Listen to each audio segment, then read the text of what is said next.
Mic में sir. आइए आइए। नमस्ते सर। नमस्ते जी, बैठिए पूजा। Thank you sir. अपना परिचय दीजिए। जी सर। सर मेरा नाम पूजा है। मैं मध्य प्रदेश के नीमच जिले के गांव हरवार की निवासी हूं। मैंने अपनी प्रारंभिक शिक्षा अपने गांव हरवार से ही पूरी की है। इसके पश्चात मैंने अपना ग्रेजुएशन अपने गृह जिले नीमच से Shri Sitaram Jaju government girls college से बीएससी किया है सर। और मेरी जो हॉबी है वो बैडमिंटन खेलना और संजा लोकगीत गायन है सर। आपका जिला मध्य प्रदेश के पश्चिम में स्थित है। जी सर। मध्य प्रदेश के पूर्व में स्थित 4 जिलों का नाम बताएं। जी सर। सर रीवा, सीधी, पन्ना, छतरपुर। जी सर। अच्छा, पन्ना की सीमाएं किस राज्य से लगती हैं? सर उत्तर प्रदेश से।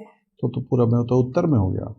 जी सर। और भी है शहडोल, अनूपपुर, ये भी पूर्वी जिले। इनकी सीमाएं किसे लगती है? छत्तीसगढ़ से। जी सर, अनूपपुर की और छत्तीसगढ़। नीमच की सीमाएं किसे लगती हैं? सर राजस्थान से। और नीमच के अलावा उन किन जिलों की सीमाएं राजस्थान से लगती हैं? जी सर। नीमच के अलावा सर हम देखते हैं तो मंदसौर की, रतलाम की और झाबुआ की। इसके पश्चात इधर शाजापुर, आगरमालवा, श्योपुर, शिवपुरी की सीमाएं लगती हैं। श्योपुर को श्योपुर क्यों कहते हैं? सॉरी सर, मुझे इसके बारे में नहीं पता। अच्छा, अनूपपुर को अनूपपुर क्यों कहते हैं? क्या अनूप नाम की कोई व्यक्ति के आधार पर इसका नामकरण हुआ है? जी सर, मैंने पढ़ा तो था पर एग्जैक्ट अभी याद नहीं ठीक है, करता। नीमच को नीमच क्यों कहते हैं? जी सर। सर नीमच जो ब्रिटिश छावनी स्थापित की गई थी तो उसका पूरा नाम था north Indian mountain artillery and cavalry headquarter. इसी के आधार पर नीमच का नाम सर नीमच पड़ा है। अच्छा, तो वो एक्रोनीम है, मतलब संक्षिप्त नाम है। जी सर।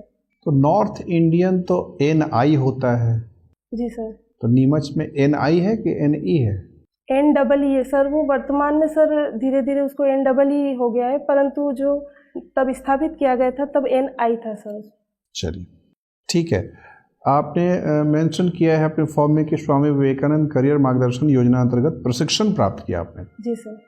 कितने लंबा प्रशिक्षण था, कितने समय का था? सर इसमें 1 महीने का प्रशिक्षण प्रदान किया जाता है, जिसमें मुख्य रूप से 20 घंटे का प्रशिक्षण प्रदान किया जाता है। क्या सीखा 20 घंटे में आपने? जी सर। सर कंप्यूटर का जो बेसिक नॉलेज है कि कैसे ऑन करना है, कैसे शट डाउन करना है, आप अपनी ईमेल आईडी कैसे बना सकते हैं, और जो बेसिक मोबाइल भी उस समय सिखाया गया था कि मोबाइल कैसे चलाना है, ऐसी बेसिक जानकारी इसमें बताई गई थी सर। विवेकानंद शब्द का संधि विच्छेद कर सकती हैं? जी सर। सर विवेक धन आनंद। क्या मतलब है दोनों को मिलाकर? सर विवेक के माध्यम से आनंद प्राप्त करना। ठीक है। आजकल सोशल मीडिया में क्या विवेक के माध्यम से आनंद हो रहा है कि विवेकहीन होते जा रहे हैं लोग? सर ये व्यक्ति के ऊपर निर्भर करता है कि वो इसका प्रयोग कैसे कर रहा है। यदि वो पॉजिटिव रूप से सोशल मीडिया का प्रयोग कर रहा है अपने पढ़ाई के लिए या फिर अपने कामकाज के लिए, तो वो एक विवेक से आनंद कहेंगे। और यदि दिन भर कोई नकारात्मक चीज़ें देख रहा है या सिर्फ रील्स ही स्क्रॉल कर रहे हैं, तो हम उसे बोलेंगे कि अविवेक के माध्यम से आनंद प्राप्त हो रहा है। ठीक है, तो आपको क्या लगता है कि युवाओं को अपने मार्ग से भटकने ना जाए, क्योंकि वो राष्ट्रीय संपत्ति है। अगर युवा भटक गए तो राष्ट्र को नुकसान होगा, राष्ट्र का भविष्य कमज़ोर हो जाएगा। जी सर। हमें क्या करना चाहिए? उनको पूरी स्वतंत्रता दे के छोड़ देना चाहिए, जो करें तो करें, या कुछ दिशा निर्देश मिलना चाहिए उन्हें? नहीं सर, इसमें हमें कुछ दिशा निर्देश भी जारी कर सकते हैं ताकि युवा उनको अपने लक्ष्य के प्रति वो जागरूक नहीं है, तो सबसे पहले हमें उनको जागरूक करने की आवश्यकता है कि आप जो अपना लक्ष्य है, अपने जीवन का जो लक्ष्य है वो प्राप्त करना है, तो दिन भर मोबाइल पर बिताने से वो लक्ष्य की प्राप्ति आपको नहीं होगी। आप जो कार्य करते हैं उसमें समर्पण के साथ कार्य करिए। और हम देखते हैं कि जो निरंतर वो रील्स स्क्रॉल कर रहे हैं या नकारात्मक रूप से यदि मोबाइल का यूज़ कर रहे हैं, तो सर एक बच्चों पर नकारात्मक प्रभाव को रोकने के लिए एक ऑस्ट्रेलिया का बहुत अच्छा विधान आया था, जिसमें 13 साल से कम उम्र के बच्चे हैं उनको जो सोशल मीडिया है उससे दूर रखने के लिए प्रावधान किया गया था। तो सर हम भी ऐसा कुछ प्रावधान कर सकते हैं ताकि जो छोटे बच्चे हैं उनको सोशल मीडिया और ये नकारात्मक जो कई देशों की सरकारों ने कानून बनाकर पाबंदी लगा दी है। जी सर। हमारी सरकार सुस्त क्यों है इस मामले में? जी सर, सरकार भी निरंतर प्रयास कर रही है और निश्चित ही हम देखते हैं कि आने वाले समय में इस प्रकार का कानून लागू किया जा सकता है सर। चलिए ठीक है, अंतिम जाते जाते बता दीजिए, और विवेकानंद जी का जन्मदिन कौन सा दिन है? जी सर, 12 जनवरी 1863 को उनका जन्म हुआ था सर। 1867?